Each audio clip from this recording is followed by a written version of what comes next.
Bat হাতে নেমে মারলেন এক ছক্কা ও এক চার। বল হাতে উইকেট না পেলেও ছিলেন ইকোনমিক্যাল। পিএসএলে দলীয় ব্যর্থতার দিনে অবশেষে উইকেট শূন্য ম্যাচ পার করলেন রিশাদ হোসেন। অন্যদিকে জয় দিয়ে নাহিদ রানাকে বরণ করে নিল পেশোয়ার জালমি। দীর্ঘ ব্যর্থতার পথ পাড়ি দিয়ে এবার জয়ের ধারায় ফিরল ফ্র্যাঞ্চাইজিটি। পাকিস্তান সুপার লিগে রিশাদদের বিপক্ষে নাহিদ রানার পেশোয়ার জালমির জয়ের গল্পটা নিয়ে বাকিটা জানবো রিপোর্টে। দলের সবাই যখন ব্যর্থ তখনই ব্যাটিংয়ে নেমে এক ছক্কা ও এক চারে ছোট্ট ক্যামিও উপহার দেন রিশাদ হোসেন। একের পর এক উইকেট পড়ার মাঝে বাধা হয়ে আসেন টাইগার ব্যাটার, খেলেন স্বল্প সময়ের কার্যকরী ইনিংস। এদিন নাহিদ রানার পেশোয়ার জালমির বিপক্ষে টস হেরে আগে ব্যাট করতে নেমে দ্বিতীয় ওভারেই ফকর জামানের উইকেট হারায় লাহোর কালান্দার্স। এই বাঁহাতি ওপেনারের কাছ থেকে আসে 8 বলে 10 রান। মোহাম্মদ নাইমের জায়গায় আজ সুযোগ পেয়েও কাজে লাগাতে পারেননি আসিফ আলী। 6 বলে 4 রান করে তিনি বিদায় নেন লুক উডের শিকার হয়ে। মাঝে আব্দুল্লাহ শফিক ও ড্যারেল মিচেলও ছিলেন পুরোপুরি ব্যর্থ। মাত্র 21 রানে 4 উইকেট হারানোর পর স্যাম বিলিংস আশা দেখালেও ইনিংস বড় করতে পারেননি। অধিনায়ক শাহিন শাহ আফ্রিদি এসে দুটি ছক্কা হাঁকিয়ে যোগ করেন 16 রান। ততক্ষণে 44 বলে 6 উইকেট নাই লাহোরের নামের পাশে। এমন চাপের মুখে ব্যাট করতে আসেন রিশাদ হোসেন। শুরুতে কিছুটা ভুগলেও দশম ওভারে হোসাইন তালাতের উপর চড়াও হন তিনি।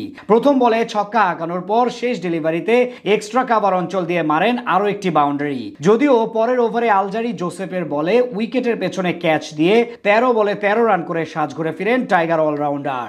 তবে তার ওই ইনিংসটা বেশ কার্যকরী ছিল লাহোরের জন্য। এদিকে সবার ব্যর্থতার দিনে এক প্রান্ত আগলে রেখে ব্যাট চালাতে থাকেন সিকান্দার রাজা। এদিন পেশোয়ার জালমির বোলারদের বিপক্ষে একাই লড়াই করেন তিনি। মাঝে সঙ্গী হিসেবে পেয়েছিলেন হারিস রাউফ এবং আসিফ আফ্রিদিকে। শেষ পর্যন্ত তার 37 বলে 52 রানের দায়িত্বশীল ইনিংসে ভর করে 129 রানের লড়াই করার মতো পুঁজি পায় লাহোর কালান্দার্স।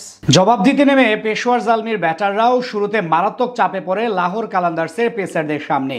দ্বিতীয় ইনিংসের প্রথম ওভারের তৃতীয় বলে সাইম আইয়ুবকে প্যাভিলিয়নে পাঠিয়ে আক্রমণ শুরু করেন শাহিন শাহ আফ্রিদি। পরের ওভারে টম কোহলার ক্যাডমোরকে বোল্ড করেন হারিস রাউফ। 2 উইকেট হারিয়ে বিপাকে পড়ে পেশোয়ার জালমি।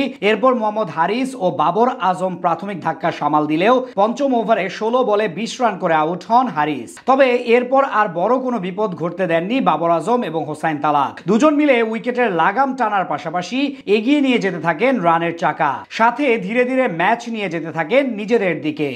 নবম ওভারে প্রথম বল করতে আসেন রিশাদ হোসেন। সেই ওভারে মাত্র 7 রান খরচ করেন তিনি। তবে নিজের দ্বিতীয় ওভারে খরচে ছিলেন টাইগার লেগি।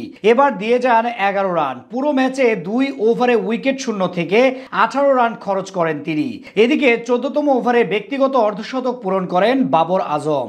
আর 17তম ওভারে পরপর 2টি বাউন্ডারি মেরে 50 করার পাশাপাশি দলকে সহজ জয় এনে দেন হোসাইন তালাত। অর্থাৎ নাহিদ রানাকে জয় দিয়ে বরণ করে নিল পেশোয়ার জালমি।